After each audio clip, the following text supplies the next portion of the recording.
Primero, las disculpas del caso por este inicio un poco dificultoso, pero ahora sí, les damos la bienvenida a esta mesa de presentaciones orales en esta jornada del espacio interdisciplinario UDELAR, en la que intentamos convocar a actores de distintas realidades de la UDELAR y cómo hemos vivenciado la pandemia desde cada uno de nuestros lugares. Tenemos una serie de presentaciones que busca ser amplia y diversa, y por eso vamos a comenzar con la primera presentación del profesor Franco González Mora, que nos va a hablar sobre el estudio de cero prevalencia poblacional de COVID-19 en Rivera y evaluación de las medidas de la emergencia sanitaria. Adelante, Franco, bienvenido. Bien, gracias. Arturo, una consulta, ¿son 10 minutos? Exactamente, 10 minutos, y después al final vamos a tener un espacio de intercambio, preguntas o comentarios generales donde podemos participar todos. Perfecto. Voy a intentar entonces ser lo más rápido posible. En la presentación ya dijiste, este fue un estudio que en realidad lo hicimos en la universidad, que intervinieron más de una institución. En realidad estuvo Facultad de Medicina a través del Departamento de Medicina Preventiva y Social, el Instituto Pasteur de Montevideo, la UTEC, el Ministerio de Salud Pública y el Instituto Nacional de Estadística, quien se encargó de realizar la muestra para el estudio serológico de cero prevalencia y la aplicación de la encuesta. También este fue un estudio que se planteó binacional, o sea que tuviera un estudio espejo en Santana do Livramento, que es la ciudad fronteriza con la ciudad de Rivera, y hay un estudio de similares características que no necesariamente se realizó al mismo tiempo y con algunos matices del otro lado. Yo me voy a centrar en lo que realizamos en la ciudad de Rivera. Las encuestas serológicas en realidad partieron de una de las premisas que consideramos importantes, fue que el fenómeno de la pandemia adquiría características especiales en áreas fronterizas, y en particular una frontera como lo es la de Rivera Santana. Es una frontera seca. Ahí está mucho el concepto de ciudad única, gestionada por dos países, ¿no? Y entonces el interés que adquiría tener conocimiento en ese momento de plena evolución de contexto de emergencia sanitaria, de evolución de la pandemia, poder tener una idea, recoger información para la toma de decisiones oportuna, ¿no? En un espacio, como les digo, que tiene sus especificidades, ¿no? Acá les muestro una captura de una captura aérea, una foto aérea de la frontera. Seguramente los que no conocen la frontera les resulta difícil distinguir acá dónde termina Rivera, dónde empieza Santana do Livramento, ¿no? Ahí es una foto donde muestra una parte de las dos ciudades, ¿no? Un poco para transmitir, para graficar lo que estoy planteando con la especificidad de la zona de frontera, ¿no? Y además, no es la única frontera seca que tiene el país, pero es una frontera, la de Rivera del Livramento, con aproximadamente 170.000 personas, ¿no? Eso también le hace, digamos, de particular atención en contextos como estos de una pandemia, con protocolos de dos países, con dos estados-nación que tienen que resolver cómo resolver las cuestiones en un territorio de estas características. El objetivo del estudio fue estimar la seroprevalencia de personas infectadas por SARS-CoV-2, la incidencia acumulada de la infección y evaluar el impacto sociosanitario de las medidas para el control de la epidemia en la ciudad de Rivera, ¿no? Entonces teníamos, por un lado, estimar la seroprevalencia de anticuerpos, por otro lado, estimar la proporción de infecciones presintomáticas, asintomáticas y subclínicas. En ese momento de la pandemia esto era bien importante, ¿no? Y también tener información sobre la dimensión social del contexto de emergencias, lo cual también era un tema a prestarle atención. De hecho, la Organización Mundial de la Salud hacía mucho énfasis en las medidas de salud pública, con énfasis en estos aspectos, en la dimensión social, ¿no? O sea, definir un conjunto de recomendaciones, ¿no? Que tomaran en cuenta, digamos, la opinión de la población, que tomaran especialmente en cuenta, digamos, la heterogeneidad de las comunidades, para dar cuenta o para poder acatar esas recomendaciones implementadas. Entonces a nosotros nos pareció importante no solo hacer un estudio de seroprevalencia, sino también aplicar una encuesta, que fue una encuesta telefónica, obviamente dado el contexto, ¿no? Probabilística, a personas adultas que en la ciudad de Rivera para explorar alguna de estas dimensiones que consideramos pertinentes, vinculadas fundamentalmente a el acatamiento de las medidas y un poco el conocimiento sobre estos aspectos. Entonces, acá muy brevemente lo que voy a compartir con ustedes es la caracterización de las personas según el resultado del test, o sea, según dieron o no positivo el test serológico, la adopción de medidas preventivas y el impacto sociosanitario del contexto de emergencia sanitaria. Para entender un poco este estudio, acá les hago muy rápidamente lo grafico, ¿no? Las personas a las que se aplicó el test, el tamaño de la muestra fue de 401 personas, entonces las estimaciones sobre la seroprevalencia en ese momento de la pandemia está hecha sobre el total de la muestra, y después en realidad no a todas las personas a las cuales le aplicamos el test serológico la logramos encuestar, entonces después los estudios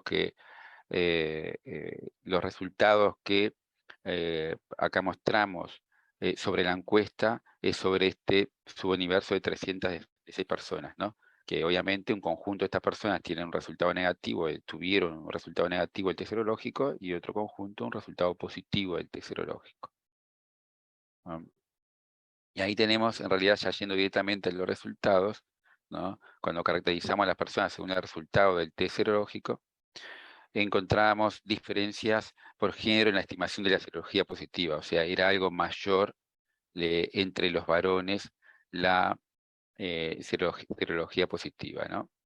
Y entre los seropositivos por SARS-CoV-2, las mujeres en mayor medida eran sintomáticas, ¿no?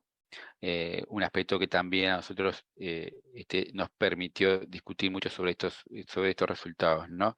Y preguntarnos, por ejemplo, qué factores intervienen en la interpretación de las sensaciones mórbidas de las personas, ¿no?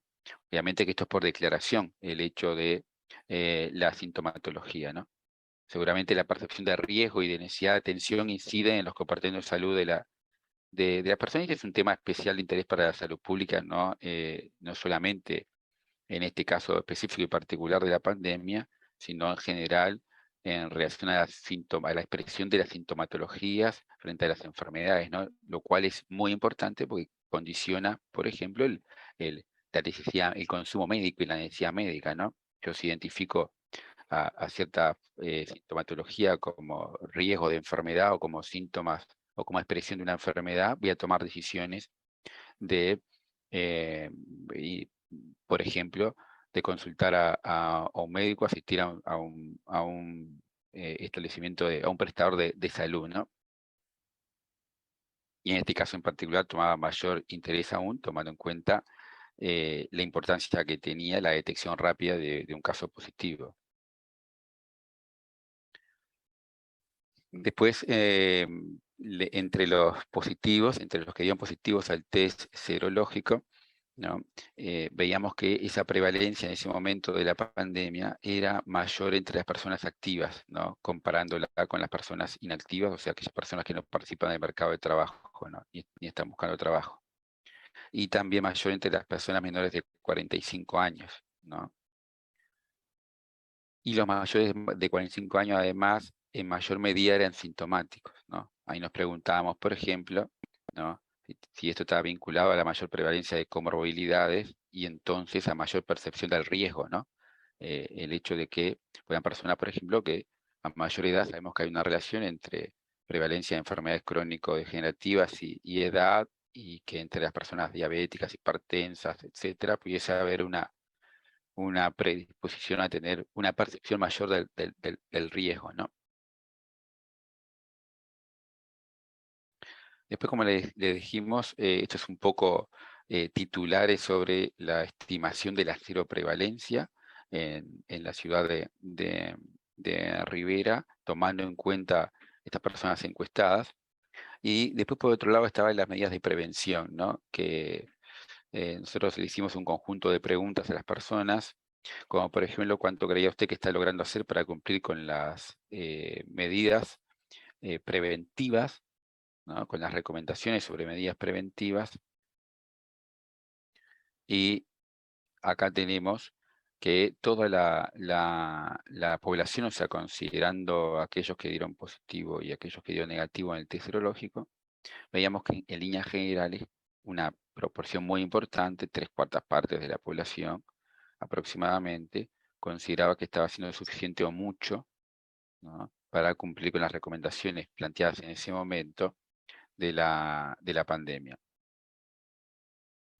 Ahora bien, cuando lo vemos, aquellas personas que habían dado positivo el test serológico, encontramos, si bien también acá dos aspectos bien interesantes, ¿no? Si bien en realidad mayoritariamente una proporción, 2/3 de la población admitió haber dicho suficiente o mucho, teníamos casi un 20% que había admitido haber hecho muy poco, frente a un 9,2 en el caso del conjunto de la población, ¿no?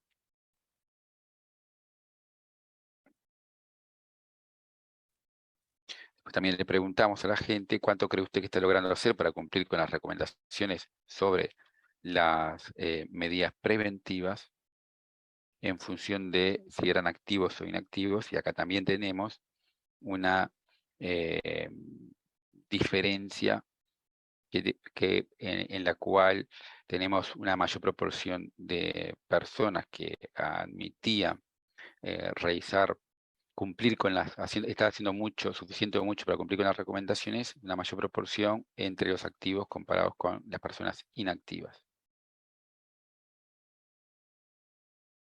Después le preguntamos algunos aspectos muy particulares, como por ejemplo en el caso del uso del tapaboca, que fue ampliamente recomendado a lo largo de todo el contexto de pandemia, ¿no? Si creían que el tapabocas contribuía a la prevención del contagio. Vemos que una enorme mayoría de la población, pero más claramente entre las mujeres, consideraba que contribuía mucho a la prevención del contagio el tapabocas. Nosotros acá mencionar que estuvimos realizando este estudio en uno de los momentos, digamos, más importantes de la pandemia, en la frontera, en una de las olas de la pandemia en la frontera, que es un aspecto menor, ¿no? Después, ya me queda poco tiempo, me voy a dar a la próxima, pero vemos que cuando le preguntamos el uso del tapaboca, la contribución del uso del tapaboca a la prevención del contagio entre activos e inactivos, vemos que acá otro aspecto para analizarlo y discutir en más profundidad, esto ahora es un informe descriptivo, que hay una diferencia importante entre los activos e inactivos frente a aquellos que consideran que el tapaboca contribuía poco a la prevención del contagio, ¿no? Entre los que estaban en ese momento participando del mercado de trabajo, esa valoración era ampliamente eh, superior a aquellos que no estaban participando del mercado de trabajo en ese momento, ¿no? Que tiene que ver con esto que mencionaba hace un rato también, seguramente con las diferencias en la valoración, en la percepción del riesgo que tenían las personas, ¿no? Después, para terminar, el impacto socioeconómico de la pandemia también fue un aspecto que profundizamos en la encuesta, y acá como para destacar, el 54% de la población de la ciudad de Rivera vio reducidos sus ingresos a raíz del contexto de emergencia sanitaria. Una proporción importante de las personas y de los hogares tuvieron que gastar lo que tenían ahorrado, pedir préstamos, comprar fiado, vender pertenencias, refinanciar deudas, concurrir a ollas populares, ¿no? Y vemos que ese aspecto es un poco más marcado en aquellos hogares, además con presencia de menores de 18 años, ¿no?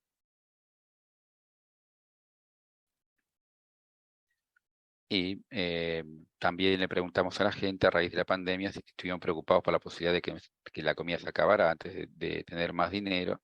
Vemos que había casi un cuarto de las personas admitieron como totalmente cierto este aspecto, ¿no? Y otra vez este aspecto es un poco más, es más evidente en aquellos hogares con menores a cargo, ¿no? Con presencia de menores.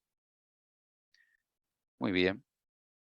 Creo que estoy en el tiempo, así que me voy a cerrar por acá. Dejamos para algunas otras cuestiones para la discusión o el intercambio, las preguntas.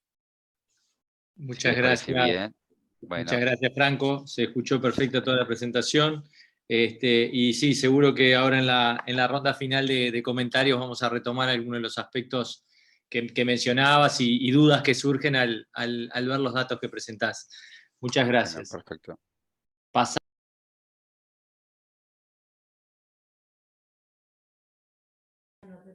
Arturo, No se te escucha, Arturo. Te pusiste el coso, Micrófono. apagaste el audio. Perdón, muchas gracias. Al cambiar la pantalla toqué el botón.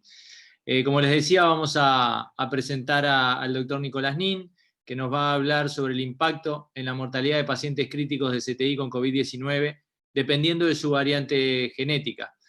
Muchas gracias, Nicolás, por tu participación y adelante.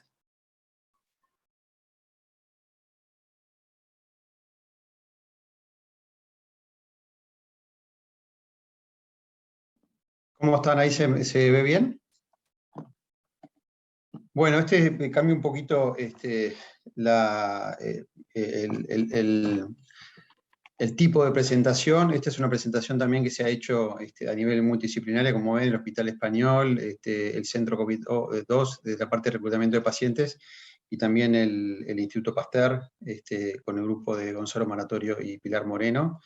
Voy a comentarles un poquito lo que es el impacto variante, de la variante genética, la mortalidad y de los pacientes de cuidados intensivos con COVID-19.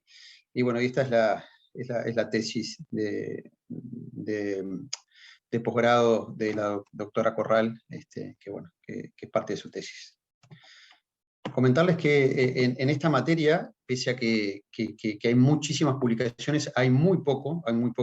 Con el Instituto Pasteur lo que se hizo fue un abordaje, en realidad fue multidisciplinario, donde se enfocó no solo en la carga viral en los pacientes, sino también en la superficie y también en lo que eran las aguas hervidas, para entender un poco lo que fue el impacto de tener durante tantos meses ser el centro de referencia de COVID y tener tanta carga viral, no solo a nivel de las unidades, sino a nivel de todo el centro hospitalario. O sea que fue un abordaje de varios temas. Voy a hablar solo de uno, que es el impacto de la variante genética.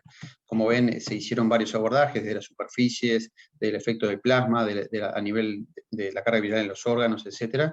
Muchos de esos trabajos están en vías de publicación, algunos aceptados, y la verdad que fue un esfuerzo muy grande, porque durante la pandemia fue difícil, la verdad, hacer investigación, muy difícil. Una de las cosas que más contundente de los resultados que tuvimos de la carga viral, acá ven la carga viral y la relación con la mortalidad de los pacientes. Lo que vimos es que hay una asociación muy clara entre la carga viral al inicio y el aclaramiento de esa carga viral a lo largo del tiempo. Esto fue muy significativo, y estos son dos grupos de pacientes de la carga viral desde que empezó los síntomas o del ingreso a cuidados intensivos. O sea que los fallecidos siempre tuvieron más carga viral y lo aclararon con menor tiempo. Esto es algo que ya habíamos visto. Pero en cuanto a la variante genética, usted sabe que pasamos por muchas variantes, es escasa la información que hay, y sobre todo muy escasa a nivel de pacientes de cuidados intensivos. Aquí hay un trabajo que escribe en Sudáfrica los hospitalizados, y ve que hay menos mortalidad en la variante Omicron, por ejemplo. Es un trabajo clínico a nivel de hospital. Hay dos trabajos más, uno que muestra la cinética de la carga viral, que ve que hay mayor carga viral en distintos tipos de tejidos dependiendo de la variante, y este trabajo que ve que la carga viral se asoció a un aumento de la mortalidad y admisión a cuidados intensivos y necesidad de ventilación mecánica, pero siempre desde el punto de vista general y no desde el efecto de este cambio de variantes que hemos tenido a lo largo del tiempo. Como saben, esto fue un poco el impacto que tuvimos, y vamos a describir tres variantes diferentes. La pre-P1, que en realidad fueron dos variantes, cuando tuvimos la P1 y la Omicron, o sea que vamos a definir estas tres características, y durante todo el periodo que hemos tenido como centro de referencia, hemos hecho genotipo de la mayoría de los pacientes durante toda la estadía de ellos, ¿no? Como ven, esto fue el número acumulado de pacientes que tuvimos en las unidades, y esto fue el número de pacientes que le medimos la variante genética a lo largo del tiempo. Como ven que el número de pacientes fueron 176. Por lo tanto, el objetivo general fue determinar el impacto de las variantes genéticas en una población de pacientes críticos causando COVID-19, y los objetivos secundarios fue estudiar las características clínicas de sus grupos de pacientes incluidos en el estudio, analizar los desenlaces según variante genética y objetivar la carga viral y su aclaramiento según la variante a lo largo del tiempo. Fue un estudio prospectivo, clínico, observacional de pacientes ingresados por SARS-CoV-2, confirmados por PCR, y sin vacunación y con determinación de la variante genética pre-1, gamma y Omicron desde marzo del 2020 hasta marzo del 2022. No tenemos toda la población de pacientes porque los pacientes que estaban vacunados los sacamos del estudio porque realmente es una covariable importante que en la pre-P1 no teníamos, en la P1 algún paciente y la Omicron había algunos pacientes vacunados, aunque la verdad que fueron muy pocos los pacientes vacunados que tuvimos en la unidad de cuidados intensivos, la mayoría son no vacunados y actualmente la mayoría son no vacunados. Los variables de estudio de la población, los antecedentes de los pacientes, los índices de comorbilidad y de gravedad. En cuidados intensivos usamos varios, uno es el SOFA, el Apache, el CURP y el SAP2, los desenlaces más importantes que es la mortalidad y los tiempos de estancia, y también el genotipo y la carga viral que, como les dije, se realizó en el Instituto Pasteur y en la Facultad de Ciencias. Esta es la población general de estos 176 pacientes. Como ven, acá están las covariables. La mayoría, había un tercio de los pacientes que eran obesos y diabéticos. Esto fue característico de los pacientes graves. Tenían scores de gravedad no muy altos al ingreso. Como ven, el porcentaje de coinfección de toda la población fue de un tercio, de coinfección durante la estancia, que fue un gran problema y fue elevado. Y como ven, la mortalidad global de estos pacientes fue del 50%. Estamos hablando de pacientes críticos y cuidados intensivos. Cuando vemos las diferencias entre las variantes genéticas, como ven, estamos divididos en pre-P1, P1 y Omicron. Vemos que no hay grandes diferencias en cuanto a las características demográficas, quizás un poquito más de tabaquistas en la variante Omicron. Vemos que los pacientes de la variante P1 y la variante Omicron tuvieron un poquito más de gravedad al inicio y un poco más de este índice que está relacionado con neumonía, un poquito más alto, o sea que sí hubo un poquito de diferencias en cuanto a los índices de severidad al ingreso, pero no fueron muy elevados. Y lo que sí vemos muy llamativo a lo largo del tiempo es que las coinfecciones a lo largo de los tres olas que tuvimos, casi se duplicaron con la variante P1 y casi se triplicaron con la variante Omicron. Dentro de eso también tuvimos brotes de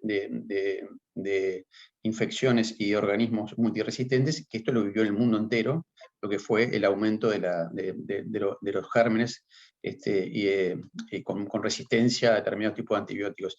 También vimos que la variable P1, la variante P1 fue la más hipoxémica, y la que tuvo más alteraciones a nivel respiratorio en cuanto a lo que es la hipoxemia severa de los pacientes. En cuanto a la carga viral de las tres variantes, al día 1, al día 3 y al día 5, cuantificamos hasta el día 7, pero perdimos muchos pacientes, pero voy a hablar del día 1, 3 y 5, no hubo diferencias en cuanto a la carga viral de estos tres subgrupos. Cuando vemos de las diferencias clínicas entre las variantes genéticas, lo que vemos es, a nivel de los parámetros inflamatorios, que son inespecíficos, no hay grandes diferencias entre las tres variantes, esto es el día 1, pero tampoco al día 3 ni al día 5, pero lo que sí vemos que hay diferencias en cuanto a la mortalidad de cuidados intensivos y la mortalidad hospitalaria. Como ven, para la pre-P1 fue de 44%, para la P1 fue de 62%, parecía la Omicron. O sea que realmente la mortalidad aumentó, pese a que a la P no es casi el límite de significación, probablemente nos haya faltado potencia, pero ven que claramente la mortalidad fue muy importante. Y como yo le decía, la hipoxemia refractaria con las otras dos variantes también fue mayor, digamos, tuvieron más disfunción respiratoria que con la primera variante, digamos, ¿no? Eso fue un poco lo que vimos. También alguna disfunción como el shock, la disfunción cardiovascular también aumentó con las otras dos variantes. Cuando nosotros vemos y pensamos y hicimos un análisis para ver realmente las variables asociadas a la mortalidad, que se incluyó dentro de esas variables, todas las variables a nivel demográfico, parámetros inflamatorios, la variante genética, la carga viral, la variante genética per se no fue significativo en el estudio cuando pusimos todas las variables en un multivariante, y las variables que fueron significativas, ahora les voy a comentar, pero antes de eso quiero mostrarles la carga viral en pacientes vivos y fallecidos. Como ven, la carga viral, esto es el CT, cuanto más chico el CT significa más carga viral, ¿no?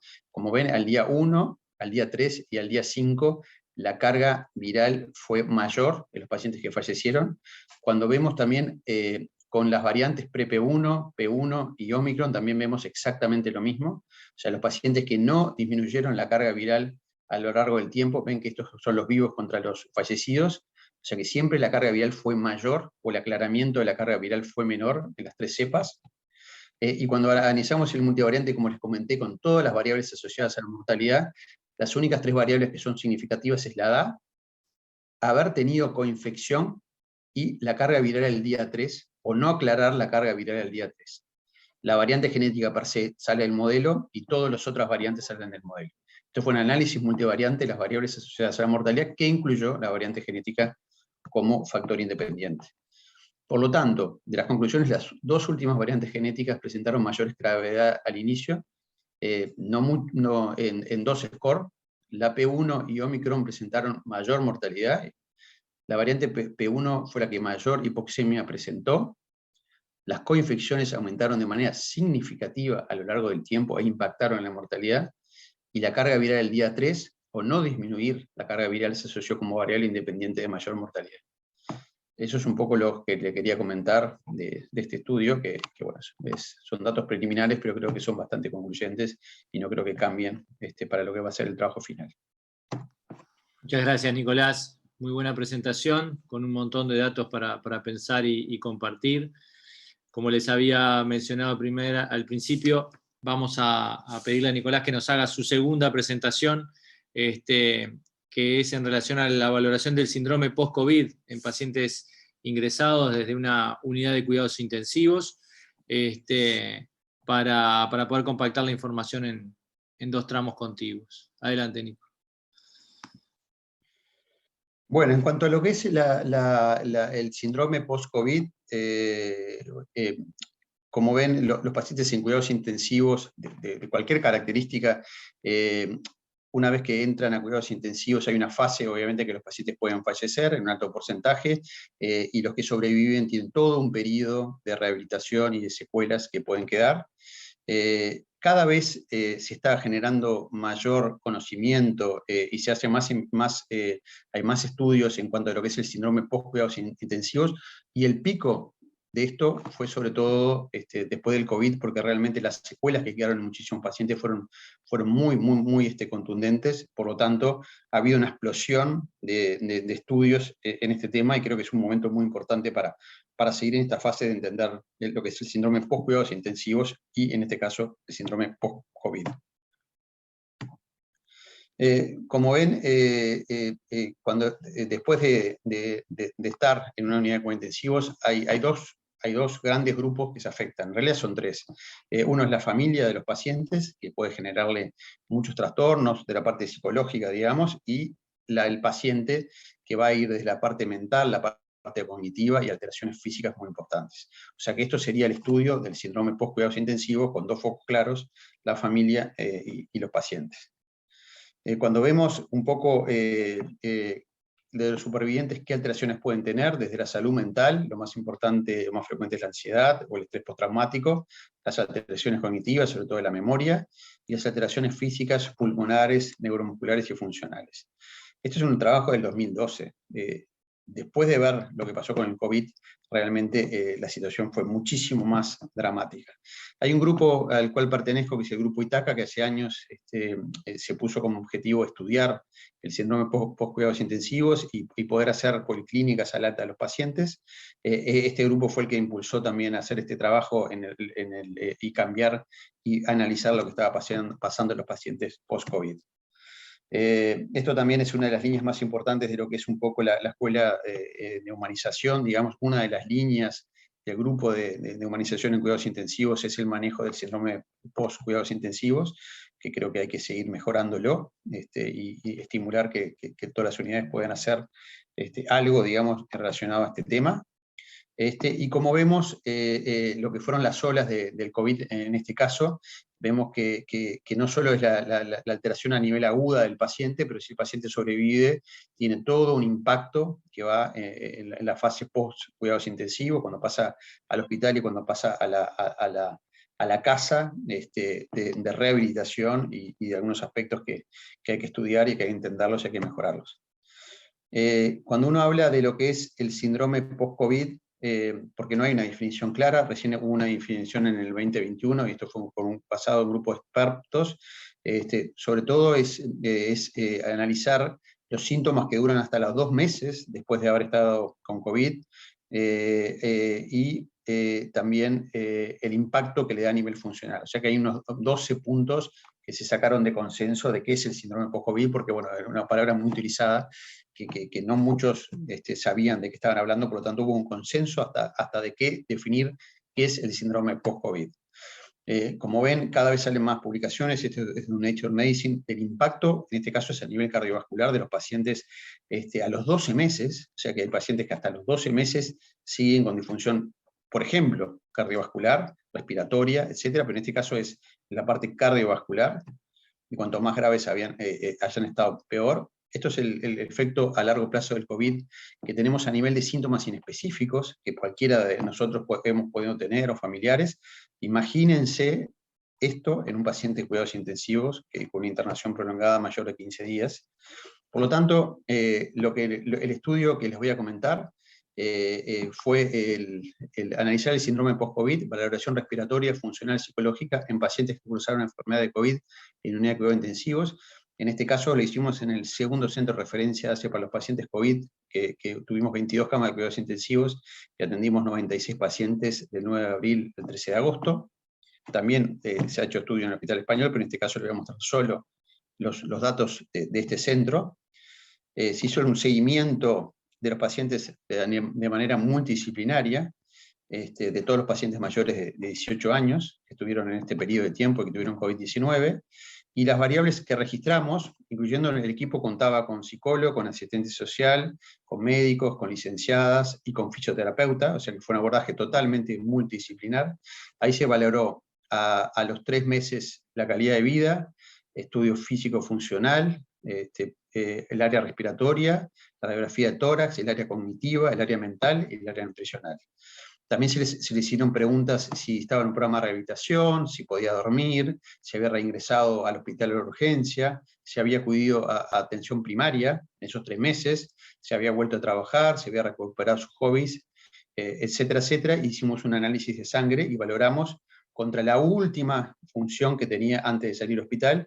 Hicimos una radiografía de tórax que comparamos con la última antes de salir del hospital. Estamos hablando de todos pacientes graves de cuidados intensivos que sobrevivieron y que se fueron al hospital y después a su casa, y lo valoramos a los 3 meses. Actualmente estamos haciendo el seguimiento al año de estos pacientes. De los resultados, el seguimiento fue del 98% de los pacientes. O sea que fue casi toda la población de pacientes al alta. Quiero decirles que la sobrevida de los pacientes fue un 55%, o sea que del 55% que sobrevivieron, valoramos a casi todos los pacientes. El promedio de edad fue de 52 años, nosotros tuvimos una población de pacientes muy jóvenes y muy graves. Una cosa interesante, únicamente el 24%, obviamente hay un control en policlínica luego del alta hospitalaria, estamos hablando a los 3 meses de haberse ido de una unidad de cuidados intensivos, y después el 10% había fallecido antes de los 3 meses. O sea, de los que se fueron al alta, el 10% fallecieron. Eso está dentro un poco de lo que es el número o la media a nivel global, entre un 10 y un 18-20% de los pacientes que se van al alta de cuidados intensivos fallecen como esa mortalidad oculta a los 3 meses en su casa, generalmente, porque esto fue después de alta del hospital. Cuando vemos un poco las disfunciones encontradas, alteraciones funcionales, estamos hablando de la parte física, se hizo una valoración de la marcha, se hizo un estudio de todo lo que es las fuerzas por fisioterapeuta, tenían el 75%, ansiedad o depresión 63%, trastornos de estrés postraumático en el 27% y alteraciones respiratorias en el 22%. Cuando vemos un poquito que había pacientes que tenían las tres alteraciones, o sea, alteraciones físicas, alteraciones respiratorias y psicocognitivas, pero ven que hay un 11% que tenían las tres alteraciones, que en este caso, y había un 7% que tenían físicas y respiratorias. O sea que algunos compartían y tenían más secuelas desde el punto de vista de los tres ejes más importantes que son estas secuelas, ¿no? Las físicas, las respiratorias y las alteraciones psicocognitivas. Física estoy hablando de la parte muscular, la parte de las tareas básicas para hacer desde el punto de vista motor. Los factores que se asociaban de riesgo para la disfunción cognitiva y física, obviamente que como ven, los días de cuidados intensivos, cuanto más días de cuidados intensivos, más alteraciones cognitivas o psicológicas tuvieron más días aislados, más días en ventilación mecánica, más días sedados, etc. En cuanto a las alteraciones físicas, las mujeres, la diabetes y haber tenido decúbito prono producían más alteraciones físicas, y haber tenido más días en cuidados intensivos y más días de ventilación mecánica, obviamente que eso también, porque tuvieron más días quietos, más días paralizados, etc. Pero la diabetes y el sexo femenino como que dio más alteraciones físicas, viendo los factores de riesgo. Y en cuanto a la disfunción respiratoria, el sobrepeso, la hipertensión, la diabetes, el tabaquismo, y obviamente cuanto más días en cuidados intensivos, más alteraciones a nivel de la función respiratoria tenían, dado por lo que es sobre todo la desaturación y el test de la marcha que hicimos a todos los pacientes en el estudio de la radiografía de tórax. En cuanto a la radiografía de tórax, como ven, antes y después el 71% había mejorado. Hicimos todo un análisis de la última radiografía antes de irse del hospital a los 3 meses. El 29% estaba igual y un 0% estaba peor. Que bueno, en esta serie no encontramos peoría. En el Hospital Español algunos habían empeorado, y esos que empeoraron tuvimos que hacerle este tratamiento activo como bolos de corticoides para bajar esa inflamación. Fueron 2 pacientes. Pero en esta serie nuestra, de la del INOT, no encontramos ningún paciente con peoría radiológica. Y bueno, las conclusiones: la mortalidad de nuestros pacientes a los 3 meses fue la esperada de acuerdo a la literatura, el 10%. No sabemos el año que estamos analizando ahora. Las secuelas post-COVID son frecuentes y pueden afectar al paciente a diferentes niveles y distintos grados de secuelas. A las dimensiones habituales se le suman trastornos de la piel, dolor, imposibilidad de volver a trabajar por muchos meses, que eso también lo encontramos muy frecuente, escaras en la piel, sobre todo dolor crónico, que no estaba dentro de lo que de las tablas más frecuentes que se preguntan, y la posibilidad de volver a trabajar, sobre todo en pacientes jóvenes. Muy pocos habían vuelto a trabajar a los 3 meses. Y el seguimiento ambulatorio de estos pacientes en alta fue un fracaso. Fue del 24%, por lo tanto, realmente nos llamó mucho la atención que después de tener estos pacientes tanto tiempo, casi el 80% se pierdan de lo que es el seguimiento, y sumado a la altísima mortalidad que pueden tener cuando se van a la casa. Y bueno, creemos que es muy importante, como dice, hacerles un seguimiento a los pacientes con presentaciones graves del COVID o graves de cuidados intensivos para poder disminuir la mortalidad, brindar apoyo psicológico, rehabilitación física y valoración respiratoria. Esto no incluyó solo hacer un diagnóstico, incluyó hacer una rehabilitación. Los pacientes que tenían deterioro funcional físico seguían con un plan de fisioterapia, los que tenían alteraciones a nivel psicológica seguían con una psicóloga, y los que tenían disfunción respiratoria pasaban a una consulta con un neumólogo. ¿Sí? O sea que fue activo, no fue simplemente mirarlos y decir, va, qué horrible las disfunciones que tenés. Se hizo un seguimiento, los pacientes se rehabilitaron, y creo que fue un proyecto muy lindo y se pudo hacer, la verdad, con el apoyo de muchas personas que trabajaron en este proyecto. Bueno, era todo. Muchas gracias. Muchas gracias, Nicolás, por tu participación. Esperemos recuperarte para la parte final de la sesión, y bueno, para poder explorar un poco más los resultados que presentaste. Ahora vamos a continuar con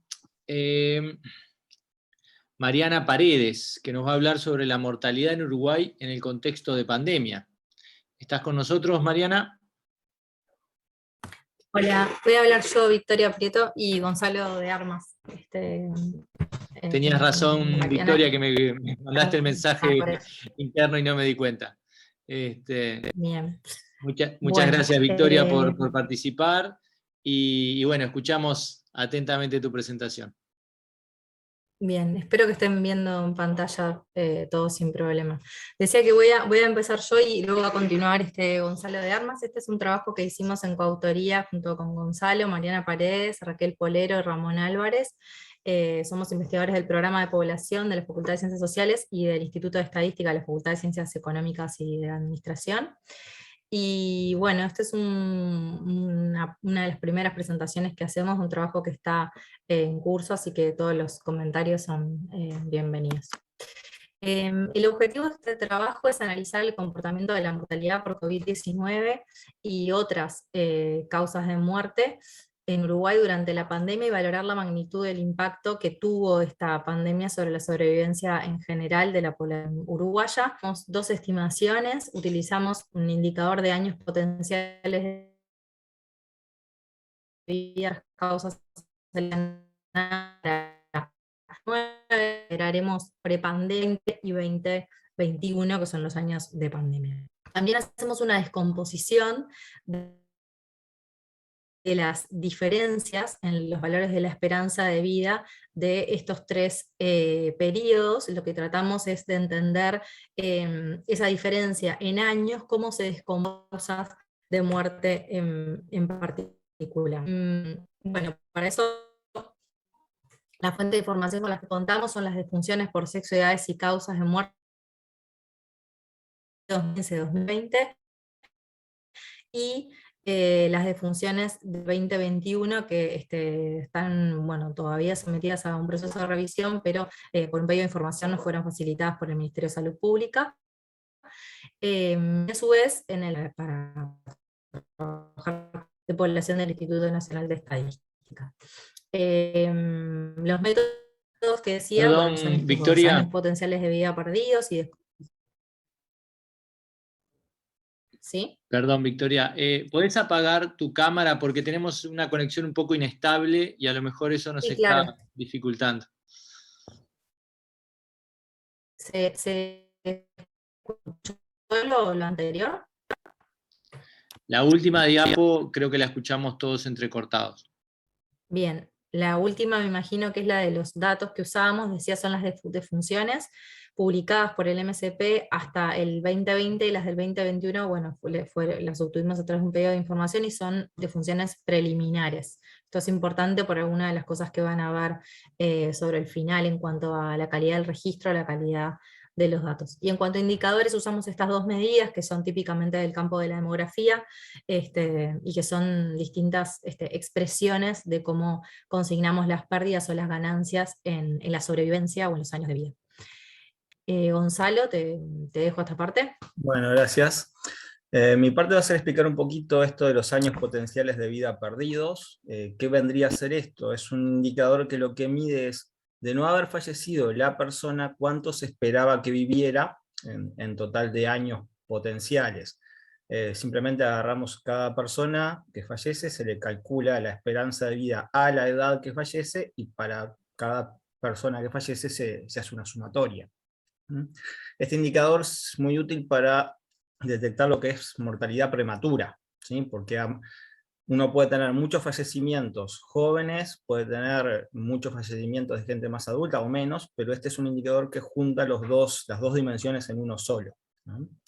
Entonces, si calculáramos todo lo que es mortalidad prematura, en el promedio del 2015-2019 vemos que hay una disminución al año 2020, presuntamente por las medidas de precaución, de disminución de movilidad que hubo en el país, de teletrabajo, uso de tapabocas, pero que no tuvimos esa ola de COVID-19 y de fallecimientos que hubo en el resto del mundo, y vemos una disminución tanto en hombres como mujeres, pero con la llegada del COVID en 2021 ven que esos números en las tablas que están ahí abajo aumentan bastante. ¿Qué es lo que se ve en esa gráfica? Nosotros agrupamos las causas por un conjunto de causas, como las cardiovasculares, COVID, externas, infecciosas, mentales, respiratorias, un conjunto aglomerador de todo el resto de las causas, los síntomas, síndromes y otros hallazgos que no han sido especificados, y después en la conclusión vamos a hablar un poquito de que puede haber un tema de registro en este grupo de causas, y todo lo que es tumores. Lo que se ve en estas gráficas es del total de APVP, cómo contribuye a ese total cada una de las causas, y acá lo que es interesante es ver que, mientras que en 2020, en cualquiera de los dos sexos, no llega al 1%, queda en 0,5%, en el 2021, con la llegada de esta primera ola, llegamos casi a tocar el 14% de los años potenciales perdidos se debieron al COVID. ¿Sí? Siguiente, por favor. Victoria, ahí va. Como la medida del total de APVP es un poco difícil de observar o de analizar en forma pura, a veces lo que se está utilizando, además de estos porcentajes, es ver per cápita, ¿no? Bueno, van falleciendo personas por un conjunto de causas. Bueno, individualmente, en promedio, ¿cuáles son los grupos de causa que más años, ¿sí?, per cápita están quitando? Y ahí uno puede ver esa mortalidad joven, más allá de la cantidad de fallecimientos, ¿no? Y en este caso, si uno mira el COVID, ¿no?, tanto en el año 2019 como en el 2020, está restando en el rango que está entre 10 y 15 años en promedio por cada fallecimiento. Uno ve ahí lo que es un poco intuitivo. En las causas externas, que es un conjunto aglomerador de muchas causas, muere mucha gente joven, o hay más prevalencia en gente joven. Estamos hablando de siniestros de tránsito, homicidios. Los suicidios se dan en general en gente más mayor, pero ahí en promedio se están perdiendo más de 30 años de vida, lo mismo que las infecciones estarían en segundo lugar. Entonces, entre un dato y otro, uno puede valorar el impacto del COVID, a qué grupo etario está atacando, cuántos años está perdiendo por cada uno de estos años. Siguiente, por favor. Y acá vamos a ver una tablita que hicimos de los totales de APVP. En realidad la columna 2015-2019 es un promedio de todos esos años. Y si uno compara, considerando las medidas de prevención que hubieron, pero que no nos llegó la primera gran ola en 2020, uno ve que en el caso de los hombres, y va a pasar lo mismo con las mujeres, hay una reducción en general de todos los APVP. ¿Sí? En algún caso particular puede haber un aumento, pero si uno mira globalmente hay una disminución, que ahí lo que va a llamar más la atención, o lo que más rompe los ojos como números, que en el pasaje de 2020 al 2021, los años perdidos por APVP son superiores al 3000% en el caso de los hombres, pero en general aumenta todo, ¿sí?, de 2020 a 2021, producto de lo que suponemos es también una relajación de lo que es, o el agotamiento de la gente de las medidas de disminución de la movilidad o de restricciones a reuniones. ¿Sí? Es interesante también comparar qué pasa en el 2021 contra lo que pasaba antes, en el promedio 2015-2019. En el caso de los hombres vemos que algunos aumentan y otras disminuyen, que era lo esperable que pueda pasar, que algunas suban y otras bajen. El SSH, ahí después vamos a hablar un poco, que suponemos que puede haber un tema de registro, de que pueda haber sobredimensión de esta categoría. Esto es en los hombres. A ver, Victoria, las mujeres. Las mujeres pasa lo mismo en 2015, del área de los años 2015-2019 a 2020, hay una disminución generalizada. ¿Sí? Del 2020 al 2021 hay un aumento generalizado, excepto en las causas externas, y si uno mira 2015, 2019 a 2021, en este caso sí hay un aumento más global en el caso de las mujeres, excepto en las externas, que disminuyen. No hago referencia al resto de las causas porque es un grupo que aglomera todo lo demás, así que no voy a sacar ninguna conclusión específica de ellos, pero se da ese comportamiento que hubo del 2015 a 2029 por las medidas que se tomaron, hay disminución en general, y después el agotamiento más la llegada de la nueva ola de COVID, que aumenta en 3600% acá el aumento de APVP, genera un aumento global de 2020 y 2021. Recalcar que estos no son fallecimientos, son años potenciales de vida perdidos. El comportamiento de los fallecimientos puede ser igual o no, dependiendo de si hay un rejuvenecimiento o un envejecimiento de la mortalidad por cada una de estas causas. ¿Sí? Bueno, te devuelvo, Victoria, la posta. Bueno, gracias. Bueno, ahora hablando un poco en términos de lenguaje de esperanza de vida al nacer, lo que vemos en esta tabla es bueno, los valores de la esperanza de vida para cada uno de los años. Entonces, para el periodo 2015-2019, por ejemplo, en el caso de los varones, tenemos unos 73,7 años de esperanza de vida al nacer, que son los años que se espera que vive en promedio la población, de acuerdo a las condiciones específicas de mortalidad por edades observadas en ese momento.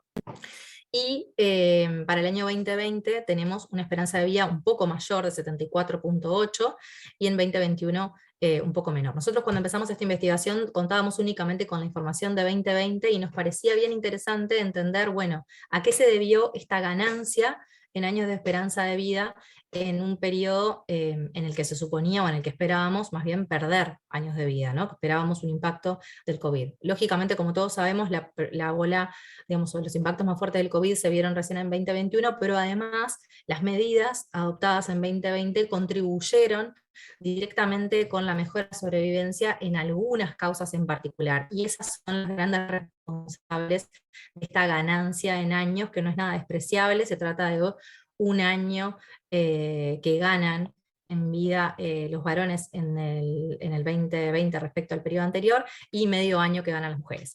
Luego ya en el 2021, comparando de vuelta contra el 15-19, la historia es bien diferente. En promedio las mujeres pierden casi 4 años y los varones pierden casi 3 años de esperanza de vida.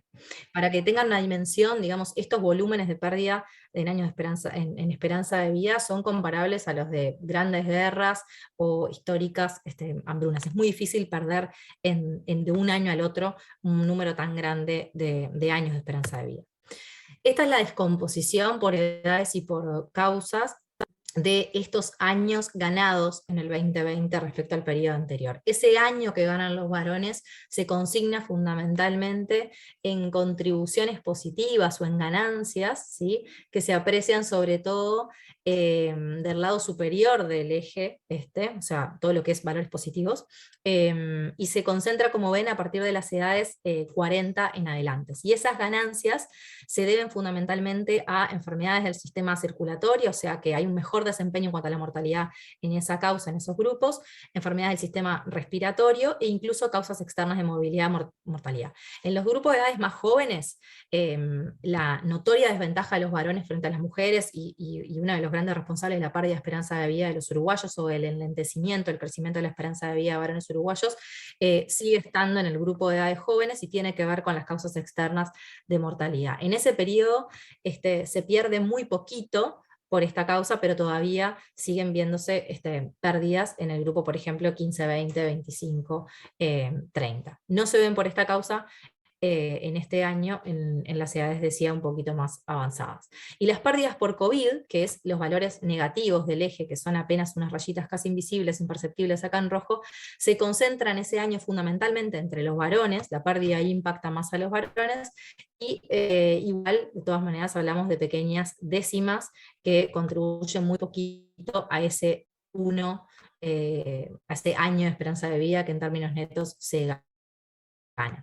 En el caso de las mujeres, la situación en cuanto a las ganancias es muy parecida, pero las mujeres en ese año tienen un comportamiento un poco peor que el observado en el 15 y 19, específicamente en cuanto a las enfermedades del sistema circulatorio, y también en cuanto a síntomas, signos y hallazgos no clasificados en otra parte.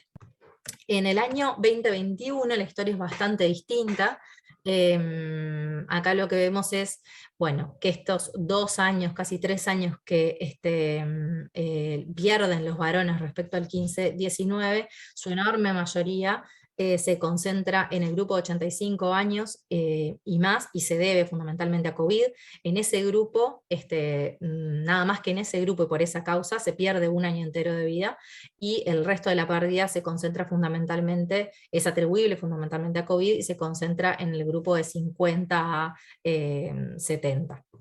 En el caso de las mujeres, la situación es un poco más compleja. Las pérdidas por COVID son de 1.7 años, es bastante, contribuye muchísimo esta causa en el grupo de 85 años a ese número global de 4 años perdidos, pero hay otros elementos que contribuyen también a la pérdida en esperanza de vida de las mujeres en ese año, y tienen que ver con las enfermedades del sistema circulatorio y de vuelta con síntomas, signos y hallazgos no clasificados. Del lado superior del eje se ven también algunas ganancias en resto de causas en ese mismo grupo y en enfermedades del sistema respiratorio. Por cierto, enfermedades del sistema respiratorio es la gran ganadora, si se quiere, de lo que pasa en el año 2020. Para concluir, en 2020 se registró una ganancia de esperanza de vida respecto al 15 y 19, en este año hubo mayor grado de acatamiento de las medidas que restringían las actividades presenciales, lo que tuvo un impacto, lógicamente, en la disminución de la mortalidad por enfermedades respiratorias. Las enfermedades circulatorias y tumores siguieron con la misma tendencia que mostraban anteriormente. En 2021 se perdieron 4 años de esperanza de vida entre mujeres y casi 3 en los varones, y de esa pérdida 3 años y 1.7 años, 2, digamos, correspondieron a COVID. En términos de APVP, la mortalidad por COVID se incrementó más del 3000% respecto al 2020 en 2021, mientras que en 2020 los APVP por COVID no llegaban al 1%, como decía Gonzalo, del total de los años perdidos, potenciales de vida perdidos. En el 2021 la pérdida por COVID se aproxima al 14%. La mayor pérdida en años de vida empieza a registrarse a partir de los 50 años y tiene, como todos sabíamos, un pico máximo en el grupo de los 85 años y más.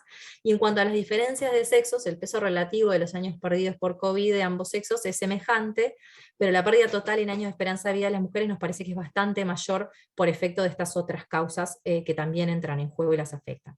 Y en 2021 las pérdidas en años de vida de mujeres son muy importantes por efecto de enfermedades del sistema circulatorio, donde pierden hasta 1 año de vida respecto al 15 y 19. Por otro lado, lo último, que es una línea abierta que tenemos que seguir indagando, es qué pasa con este grupo de causas, síntomas, signos y hallazgos no clasificados en otra parte. Queremos entender si ahí hubo algún problema de registro, y bueno, estamos esperando la publicación definitiva, digamos, de los datos para poder seguir indagando en esa línea. Muchas gracias. Bueno, muchas gracias Victoria y Gonzalo por su presentación. Como todas, nos dejan varias preguntas para tratar de entender un poquito mejor los problemas en la discusión general, pero presentaron datos muy interesantes. Le damos la bienvenida al nuevo grupo de colegas, en este caso Marcel Acar, con su trabajo Movilidad, Densidad, Nivel Socioeconómico, favorecedores de la transmisión de COVID-19 en la ciudad de Rivera. ¿Está por ahí, Marcel? Sí, gracias. Bien, voy a presentar pantalla, voy a compartir pantalla. A ver si estoy compartiendo. Perfecto. Bien, bueno, este es un trabajo de un equipo multidisciplinario integrado por Mariana Gómez, Federico Rodríguez, Eleuterio Pierre, Nicolás Pérez, integrantes de distintas facultades, facultades de Química, Facultad de Ingeniería, el PDU de Medicina Social del CENUR Litoral Norte y la Facultad de Ciencias a través del IECA.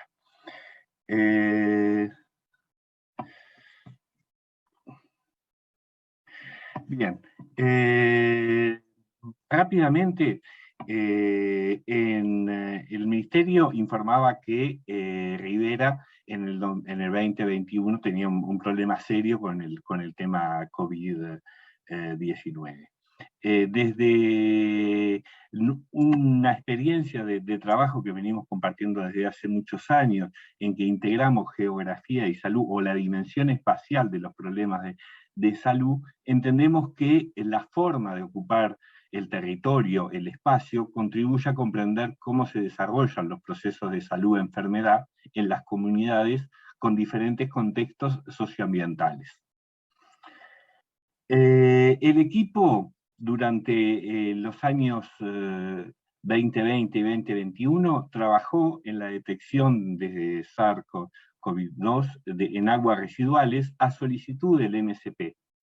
Y por lo tanto, fue necesario conocer la distribución espacial de los casos de COVID-19 en las localidades estudiadas. Y en este caso lo que vamos a presentar es ese análisis de la distribución espacial en la ciudad de Rivera.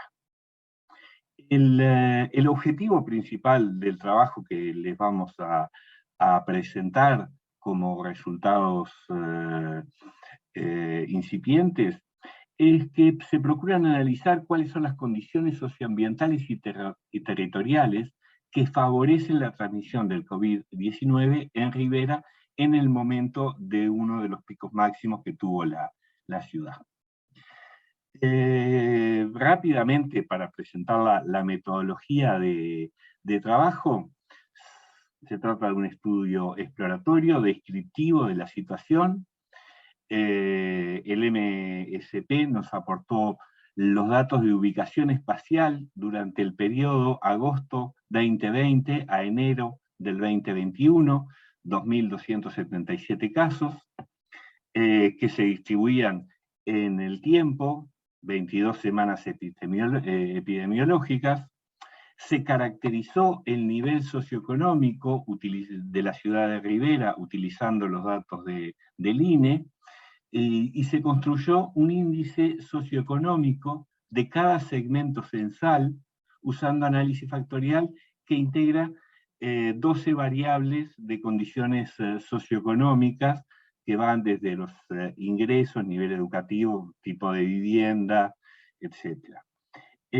Los datos sobre movilidad fueron obtenidos de la página de los datos de Google, que aportó movilidad para este tipo de trabajos.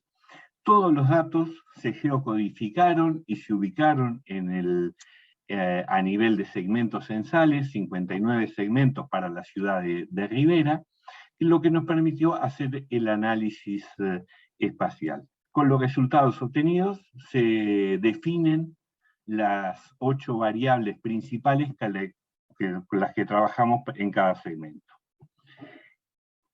El análisis de los datos, primero se realiza un análisis de componentes principales para determinar las relaciones entre esas variables y cómo covariaban entre ellas. Se analiza la autocorrelación espacial de cada una de las variables, para eso utilizamos el índice de Morán. Se identifican los patrones espaciales de cada variable, utilizando el estadístico de Getisol, construyendo, a partir de los valores de ese estadístico, una matriz con los valores de agrupamiento espacial de las variables. A partir de esta matriz se hace un análisis de clúster jerárquico para identificar grupos de segmentos censales relativamente homogéneos de comportamiento para identificar los patrones espaciales de la distribución de los casos en la ciudad de Rivera.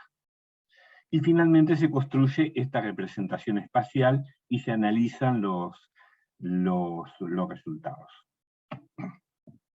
En primer lugar, como primer resultado, de los 2.277 casos reportados ante el Ministerio de Salud Pública, pudimos localizar efectivamente en el espacio 1.846, algunos no correspondían a la ciudad de Rivera, otros eran de la zona rural, otros casos habitaban en el Libramento, como ya se dijo, son ciudades unidas por una calle.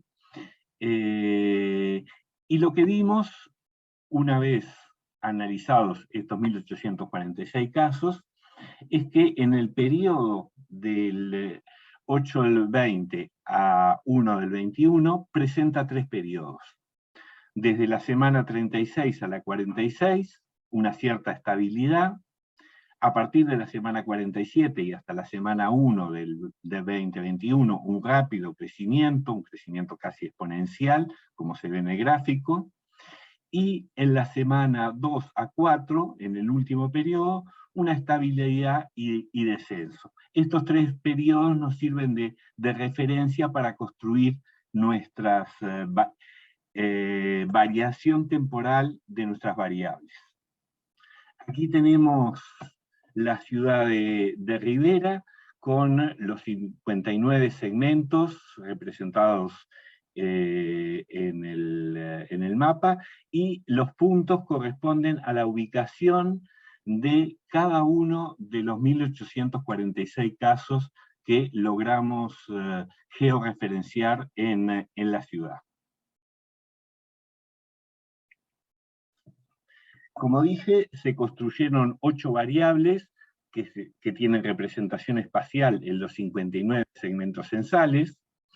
Esas 8 variables son los casos en la semana 36 a 46, la segunda son los casos en la semana 47 a 1, la tercera los casos en la semana 2 a 4, la movilidad en semanas 36 a 46, la movilidad en semana 47 a 1, la movilidad en el periodo 3, la densidad de población de cada segmento censal y el nivel socioeconómico que presenta cada uno de estos segmentos como resultado del análisis factorial que se construyó. Se aplicó la prueba KMO y BAT para ver la pertinencia de la utilización del ACP como mecanismo de análisis de datos. Se vio que era pertinente su realización y que los 2 primeros componentes explican casi el 74% de la variabilidad del sistema. Las 8 variables que se construyeron presentan autocorrelación espacial positiva en el índice de Morán. ¿Esto qué quiere decir? Que un segmento tiene valores altos en cada una de estas variables porque los segmentos vecinos también tienen valor alto. A esto se le llama autocorrelación espacial positiva.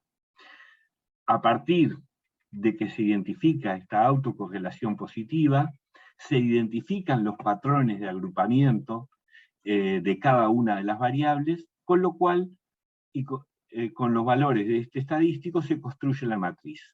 El análisis de clúster jerárquico nos permitió identificar 7 grupos homogéneos de comportamiento, y que estos se convirtieron en zonas agrupadas del comportamiento diferencial del número de casos.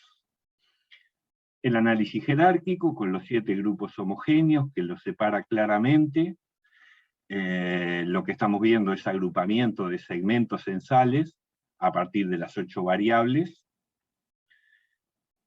y en una interpretación cualitativa en este cuadro, tenemos los 7 grupos homogéneos en las columnas y las variables en las filas, y en la última fila los casos totales, cómo se distribuyeron en cada uno de estos grupos de segmentos homogéneos.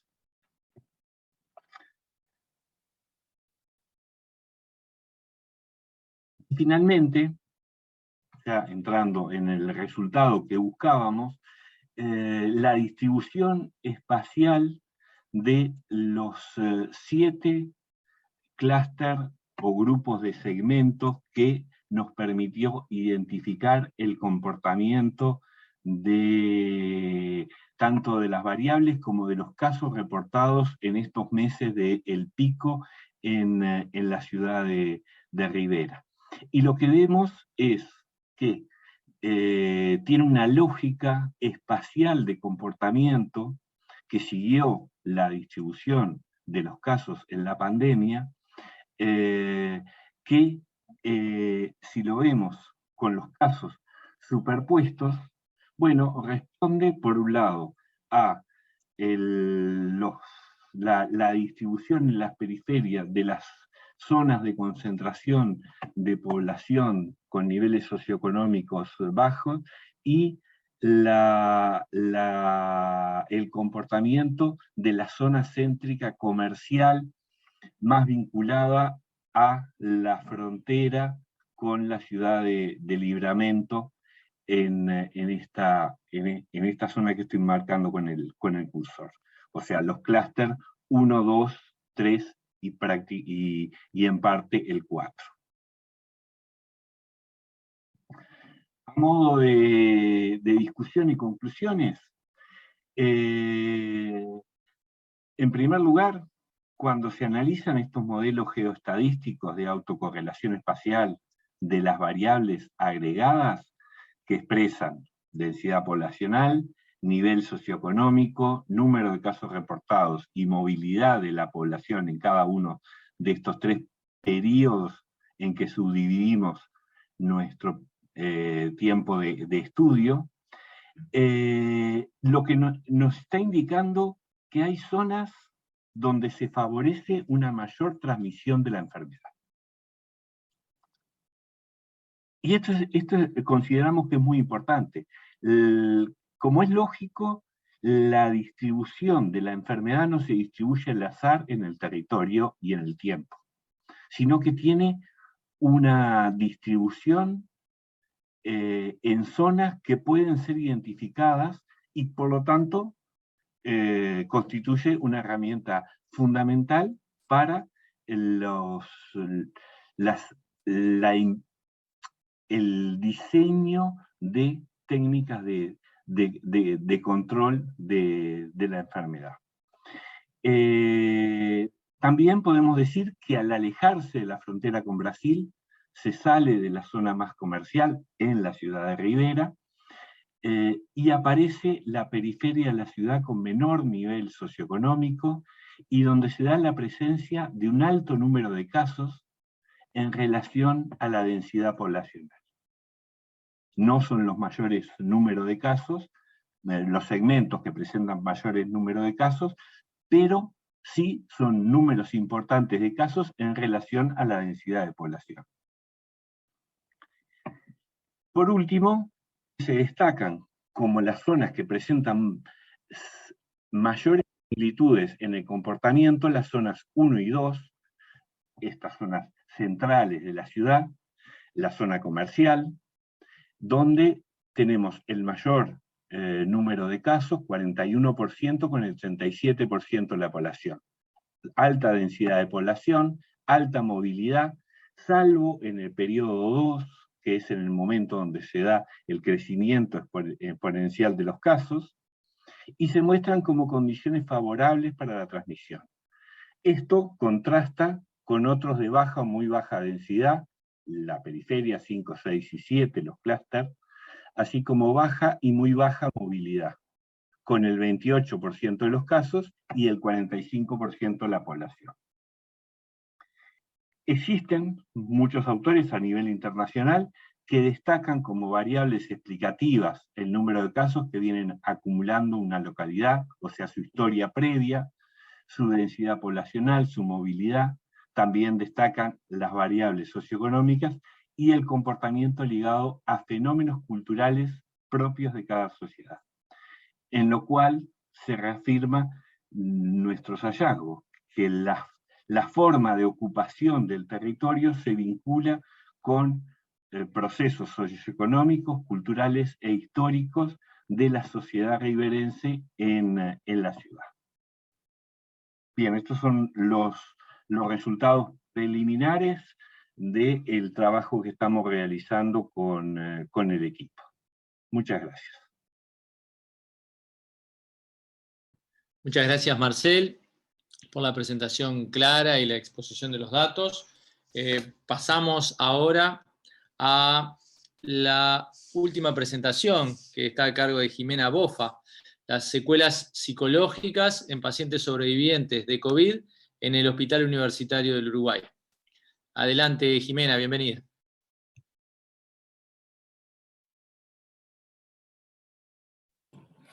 Bueno, buenas tardes a todos y a todas. La presentación en realidad la vamos a hacer en conjunto con Florencia Jurado. Nosotros somos asistentes en realidad del Departamento de Psicología Médica. Y bueno, junto con la profesora agregada, Inés Galán, estamos llevando esta investigación a cabo desde el año pasado. Y le pasamos a contar.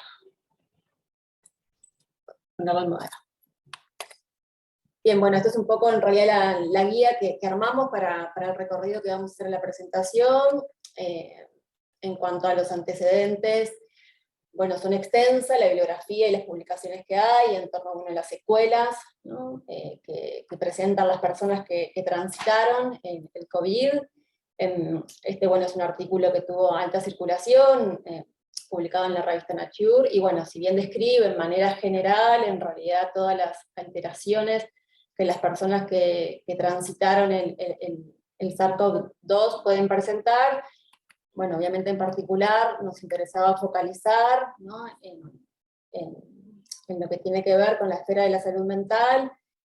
En este sentido, la bibliografía sí hace acuerdo que tanto los síntomas de depresión, de ansiedad y de estrés postraumático son los síntomas de más alta prevalencia en los pacientes que transcurrieron la enfermedad, y esto además guarda relación con lo visualizado en sus antecesores, como el MERS y el SARS, donde también en realidad estos síntomas son los que se visualizan durante la fase aguda, pero que también pueden ser en realidad detectables en el síndrome post-COVID, ¿no?, que como en realidad estableció el doctor Nin, es un término que ha tenido en realidad distintas acepciones, y que en el año 21 la OMS lo define como tal. En este sentido, bueno, también hay bibliografía que refiere, ¿no?, a datos más concretos vinculados al impacto en la salud mental. Tomamos estos, pero también es profusa la bibliografía en este sentido. Esta es una investigación en realidad publicada en la revista Lancet de psiquiatría, y bueno, también en realidad refiere, ¿no?, el porcentaje de ansiedad y depresión, pero bueno, también describe una gran cantidad de síntomas, ¿no?, que se pueden reconocer en la esfera de la salud mental. Nos interesaba en realidad rescatar esta investigación que llevaba adelante a la UBA, porque bueno, sí, en realidad los dos anteriores son metaanálisis que toman en cuenta, ¿no?, sobre todo investigaciones provenientes de Asia, de Estados Unidos y europeas, ¿no?, porque bueno, no tenemos muchos datos generados en esta región, y en particular tampoco en Uruguay hay datos sobre el impacto en la salud mental, sobre el impacto en realidad de las secuelas psicoemocionales en los pacientes que transitaron el COVID. Y el porcentaje, bueno, que en realidad detectan en esta investigación son más altos, ¿no?, que los detectados en los metaanálisis. Y bueno, eso es un dato que también nos interesa, ¿no?, contrastar con lo que establecemos, con lo que fuimos en realidad relevando en nuestra investigación. Sí, en realidad lo que se reconoce es una alta variabilidad en realidad en los datos, y en gran parte esto se debe a los instrumentos que se utilizan para valorar ansiedad y depresión y estrés postraumático, y eso, bueno, explica en gran parte la variabilidad de los datos obtenidos, ¿no? Ahora vamos a ver, pero en nuestro caso usamos una herramienta, el SCANS también, como traía el doctor Nin, que es un buen elemento de screening, pero bueno, no deja de ser una herramienta de screening que por tanto puede ser más abarcativa.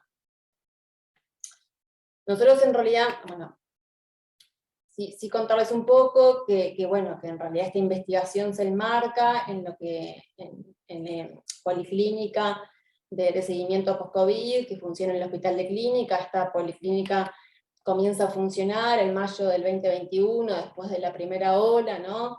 En principio recibía pacientes que habían estado internados en el hospital, y después del alta epidemiológica se los veía en policlínica, y luego se convierte en una policlínica abierta, donde recepciona en este momento pacientes tanto del Hospital de Clínica como de otros centros hospitalarios, ¿no? Y bueno, está integrado por estas tres cátedras: la Clínica Médica B, la Clínica Médica C, la Cátedra de Neumología y el Departamento de Psicología Médica, y además, bueno, cuenta con un vínculo cercano con los fisiatras y los cardiólogos en los pacientes que así se detectan. Y bueno, funciona los lunes de 8 a 10 en el hospital.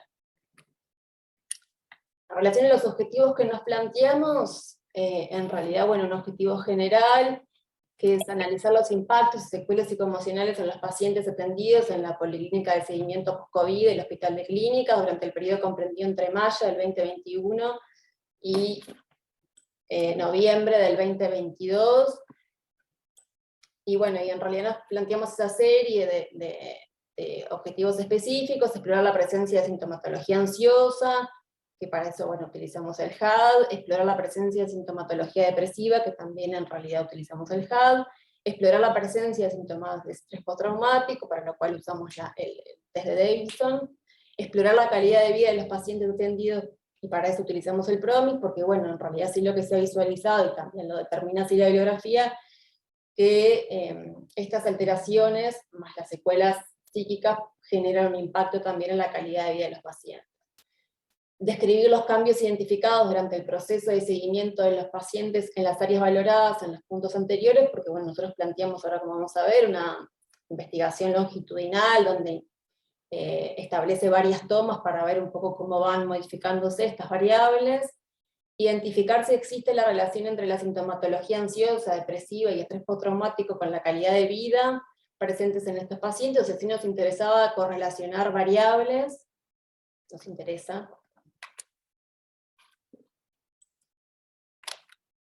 Relacionar la presencia de síntomas de la esfera psicoemocional con la gravedad de los síntomas biomédicos presentes en el transcurso de la identificación de la infección por SARS-CoV-2, en esto de que, bueno, la hipótesis de que pacientes que estuvieran más graves, es esperable que sobre todo la sintomatología vinculada a estrés postraumático, ansiedad y depresión sea mayor, pero bueno, es una hipótesis que nos interesa corroborar.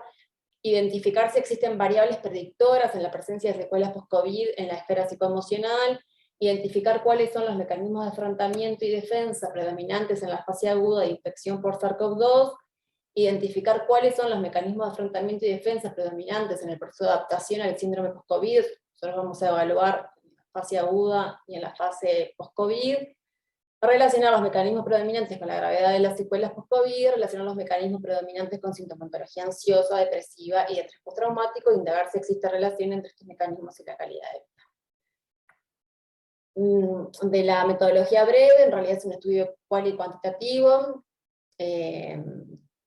descriptivo, correlacional y de corte longitudinal. La muestra, bueno, está conformada en realidad por los pacientes que asisten a la policlínica, que hasta el momento nuestro N es de 72 pacientes, 73, ¿no? Si bien ese no es la totalidad de los pacientes que asisten a la policlínica, porque bueno, por criterios que establecimos en realidad algunos quedaron por fuera, y además por la propia dinámica de la policlínica no llegamos a administrar algunos instrumentos a todos los pacientes. Definimos 4 tomas, una primera toma en realidad que es en el día que el paciente va a la consulta, donde en realidad se le aplica estos instrumentos, el HAD, el Davison y el PROMIS. Le hacemos 2 seguimientos telefónicos, que es lo que venimos haciendo hasta el momento, donde en el segundo es el PROMIS, en el tercero se le aplican de vuelta el HAD, el Davison y el PROMIS, y una cuarta en realidad toma, que es que teníamos intención de que fuera el año, pero con los tiempos se nos va a ir un poco más, donde en realidad se le hace una entrevista, además de los instrumentos que ahí describen, se le hace una entrevista semiestructurada para evaluar mecanismos de defensa y afrontamiento. Le dejo a Florencia para comentar los resultados. Bien. Bueno, buenas tardes para todos y para todas. Yo voy a comentar un poquito de los resultados preliminares que tenemos en relación a la primera toma, como comentaba Jimena, en la cual aplicamos el cuestionario de datos sociodemográficos, el HADS, el PROMIS y el test de Davison de estrés postraumático. En relación a lo sociodemográfico, como pueden ver ahí, tenemos una media de edad de 52 años en los pacientes que han consultado a la policlínica, con una desviación estándar de un 16.4%. Hay un 74% de los pacientes que son del sexo femenino y un 26% del sexo masculino. Y en relación al estado civil, como pueden ver, predomina un 41% de los pacientes que están casados o en unión libre, y un 23% de los pacientes solteros. Voy a ir comentando los de mayor cantidad, pero pueden ver en la tabla los otros porcentajes. En relación a la nacionalidad, como pueden ver, hay un 95% de los pacientes que son uruguayos, y en realidad de ese N de 73 hubo 2 pacientes venezolanos y un paciente brasilero. En relación a la residencia, un 69,9% son pacientes de Montevideo, mientras que el 24,6% son pacientes del interior. Y en relación al núcleo familiar, hay un 74% de los pacientes que vive con algún familiar, y un 9,6% que vive solo. Perdón que me tapa acá y un 13,7% que no tenemos datos, que son datos que no han completado en este formulario. Bien, en relación al nivel educativo, tenemos un 38% de los pacientes que tienen primaria completa, un 27% con secundaria, y un 16% con nivel terciario. En relación a la ocupación, tenemos un 24% de los pacientes que trabaja, un 21% que están desocupados o en seguro de paro, y un 17% que son jubilados o pensionistas. Bien, en relación a la primera toma del HADS, que es la escala que mide depresión y ansiedad hospitalaria, que se la realizamos en la primera entrevista que hacemos con los pacientes cuando llegan a la policlínica, como pueden ver acá, tenemos un 45% de los pacientes que no presentan sintomatología de ansiedad, un 30% que presentan ansiedad moderada, y un 12% de ansiedad leve. O sea que en realidad, si vemos, hay un 55% de los pacientes que sí presentan síntomas de ansiedad, ¿no? Del total. En relación a la depresión, que también es con el HADS, ¿no? El HADS se divide en dos subescalas, una que analiza y puntúa para ansiedad y la otra para depresión. En relación a depresión, tenemos un 53% de los pacientes que no presentan sintomatología depresiva, un 24% con sintomatología depresiva leve, y un 13% moderada. Lo cual son cifras muy altas, claramente. En relación al trastorno por estrés postraumático, que ahí aplicamos la escala de trauma de Davison, tenemos un 24% de los pacientes que sí presentan elementos de estrés postraumático, que es una cifra que por lo que veía coincidía bastante con la presentada por el Dr. Min en la presentación anterior. Bien, por último tenemos el PROMIS, que es un cuestionario que evalúa la calidad de vida, también se subdivide en dos subescalas, una que tiene que ver con la salud física y otra con la salud mental. En relación a la salud física, tenemos un 45% de los pacientes que perciben una calidad de vida pobre, que es lo que está en azul, un 27% adecuada, que es lo que está en rojo, y un 15% que es lo que está en verde bueno. Bien, en relación a la subescala del PROMIS de salud mental, como pueden ver, hay un 32% que perciben que tienen una salud mental adecuada, que es lo que está en rojo, un 30% que percibe que es buena, que es lo que está aquí en verde en la torta, un 23% muy buena. Por lo que vemos hay una percepción de la calidad de vida bastante buena, más allá de toda la sintomatología que presentan. Sí, solo comentar que es un dato que nos parecía interesante, que en realidad percibimos más los datos vinculados a lo físico, ¿no? En relación a nuestra calidad de vida, que si consideramos que, bueno, que hay en realidad un reconocimiento, cuando uno aplica los test, una identificación de síntomas ansiosos, depresivos y estrés postraumático, en la autopercepción que hacen las personas de su calidad de vida, en lo que tiene que ver con la salud mental, la percibe como buena, ¿no? A diferencia de lo que pasa con la salud física. Bien, y después, como para terminar la parte esta de los primeros resultados, pusimos la tabla de correlaciones, que en general en todos los casos tuvimos correlaciones significativas, poníamos ahí en rojo las correlaciones fuertemente significativas. Por ejemplo, en el PROMIS, la percepción de salud mental y salud física, ¿no? Tenemos una correlación fuertemente significativa, es decir, que cuanto mejor perciben su salud mental, también mejor perciben su salud física.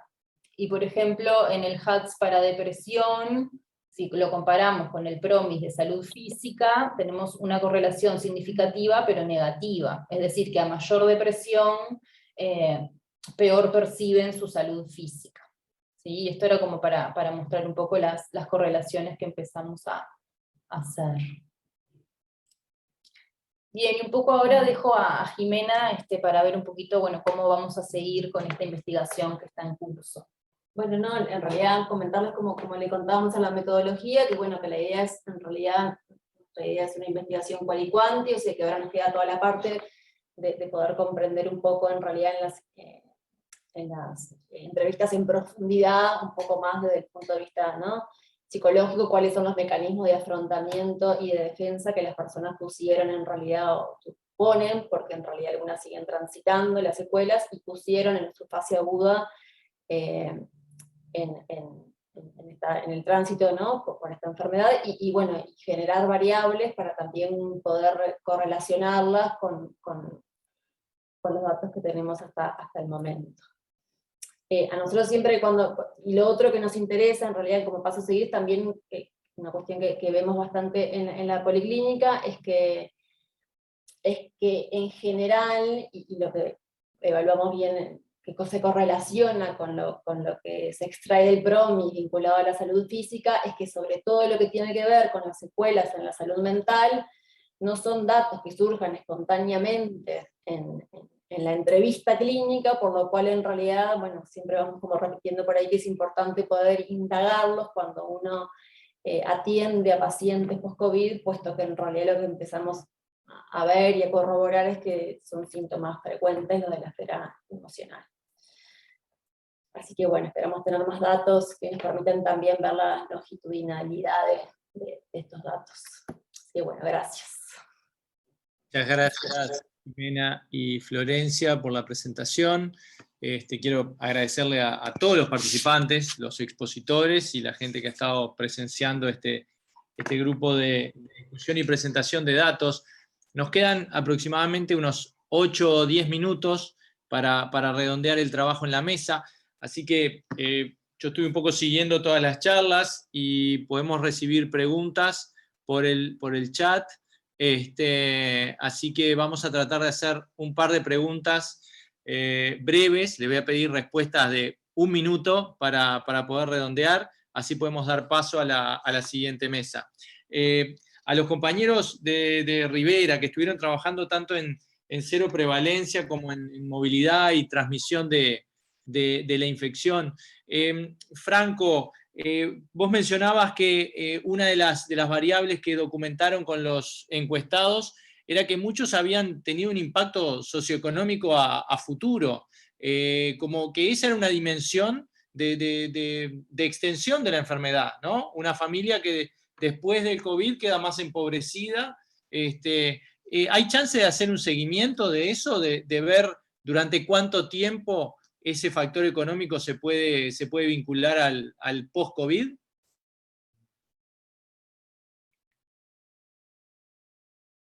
Digamos, en la aplicación de la encuesta fue que desde la persona que encuestamos modifica el contexto socioeconómico del hogar, ¿no? En realidad está más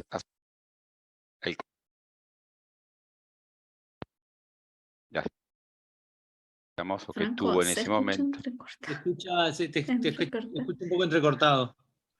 Bien, disculpe. ¿Ahora se escucha mejor? ¿Me escuchas mejor ahora? Parece Hola. que sí. Les pido disculpas, algunos problemas de conexión. Les decía, ¿me escuchan ahora? Sí. Sí. No, que lo que te mencionaba, que nosotros lo que exploramos en la encuesta fue el impacto económico del contexto de emergencia sanitaria. Entonces, según la declaración de las personas en sus hogares, mayoritariamente identificamos, bueno, que hubo un impacto, hubo un deterioro de las condiciones de vida, una pérdida de ingresos, problemas asociados a las condiciones económicas de hogar a raíz del contexto de emergencia sanitaria. Por supuesto que esto tiene muchos posibles explicaciones, ¿no? Entre otras podemos conjeturar con el hecho de que también es una ciudad, la de Rivera, con altos niveles de informalidad, ¿no? En lo que tiene que ver con la participación en el mercado de trabajo, y bueno, y seguramente muchas de aquellas personas que vieron problemas en mantener su trabajo no recibieron transferencias contributivas como si estuviesen cotizando a la seguridad social, por ejemplo, ¿no? Hay mucha informalidad y ese como uno de los aspectos, ¿no? O sea, que pueden explicar la pérdida de ingresos, ¿no? Y ese deterioro económico en el contexto de emergencia sanitaria. Muchas gracias, Franco. Marcel, una pregunta para vos. Cuando se hace la georreferenciación de los datos que aportó el Ministerio, ¿la referencia geográfica es el domicilio del infectado? Pensando que tal vez en una ciudad del tamaño de Rivera, es razonable pensar que ese grupo de gente trabaja cerca del lugar donde vive. En una ciudad más grande tendría que haber un modelo más complejo de clústeres identificados. Sí, por supuesto. Lo que georreferenciamos es la dirección donde pasó la enfermedad, que declaró el paciente que pasó la enfermedad. Por supuesto que estos modelos en ciudades más grandes son mucho más complejos porque el traslado y el circuito de traslado a sus lugares de trabajo, de estudio, son mucho más complejos y por lo tanto requieren incluir nuevas variables. De todas formas, nosotros por ahora, si bien seguimos trabajando con la interpretación de estos resultados, estamos conformes por la lógica espacial del resultado final. Que era un poco lo que manejábamos todos, ¿no? Era entre comillas, una lucha desigual de la población de Rivera contra la población del sur de Brasil, ¿no? Por movilidad, tamaño, contagiosidad.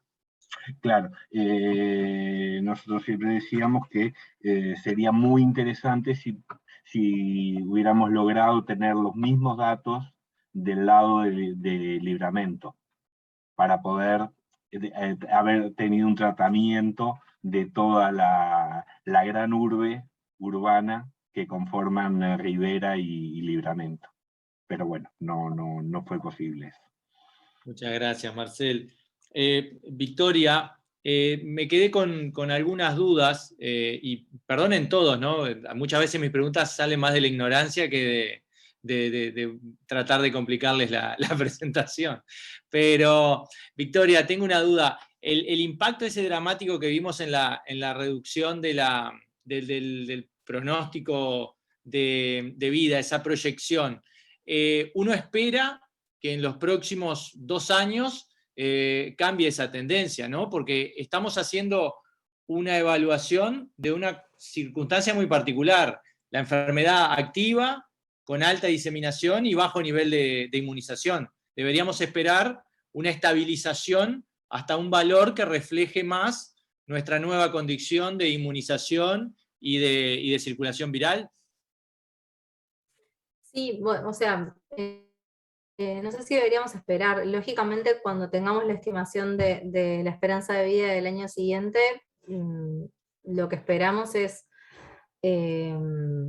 respecto a 2021, seguro que ganemos años, ¿sí? El punto es ver o sea, en esta recuperación, cuán cerca, cuán lejos quedamos de la tendencia que veníamos siguiendo con anterioridad a la pandemia. No sé si está congelado. Pero se escuchó bien. La imagen se quedó un poco, pero se escuchó bien. Bien, pero en principio sería eso. Lo que también es interesante ver a partir del año que viene es qué pasa con el resto de las causas. También es esperable que en algunas causas que llevan más tratamiento preventivo, etcétera, se empiecen a notar impactos del tiempo en el que, bueno, de pronto no hubo un diagnóstico a tiempo o una prevención adecuada en otras causas. Perfecto, muchas gracias, Victoria. Tengo la mano levantada de Mariana Gómez. Adelante, Perdón, Mariana. Un minuto Arturo. tenemos, perdón por lo apurado. Bien, bárbaro. No sé si se me escucha bien. Gracias, Briva, por permitirme hacer 3 comentarios súper rápidos de los trabajos. Primero, felicitar al grupo que hizo la encuesta en Rivera, porque fue en pleno proceso digamos, de la emergencia, realmente la emergencia instalada, y las preguntas que hicieron estaban muy dirigidas a cómo volver a implementar o cómo mejorar las medidas de prevención. Entonces me pareció muy oportuno. Coincido también es que, claro, es buenísimo poder tener continuidad. Después, con los compañeros de ciencias económicas, las causas no clasificadas son nuestro problema hace no sé. Es eterno el problema de las causas de mortalidad no clasificadas. Y ahí está Ramón, que está trabajando directamente en el ministerio, así que probablemente pueda seguir contribuyendo a que ese grupito sea cada vez menor y las estadísticas nos ayuden. Con relación al trabajo que presentaban las compañeras de psicología médica, decirles que la verdad yo esperaba resultados peores, pero con relación a ansiedad, depresión y calidad de vida, en lo que tiene que ver con salud mental, la verdad, salieron bastante bien parados. Creo que las campañas de difusión, de pronto ahí pudieron haber tenido algún impacto, que la gente tuviera menos sintomatología en ese sentido. Solamente eso quería comentar. Gracias por el espacio. Muchísimas gracias a vos, Mariana, por el aporte y el apoyo a la actividad. Bueno, se nos va el tiempo, me están echando por el chat acá, me están diciendo cosas irreproducibles, así que No, por les favor. agradezco Empiezo otra sala ahora, a las 4. muchísimo la participación a ustedes, así podemos cerrar esta actividad y dar paso al siguiente grupo de colegas. Muchísimas gracias y seguimos en la vuelta. Bueno, gracias a todos. A Gracias. todas. Chao, gracias. Chao, chao. Gracias, chao, chao. Hasta luego, chao.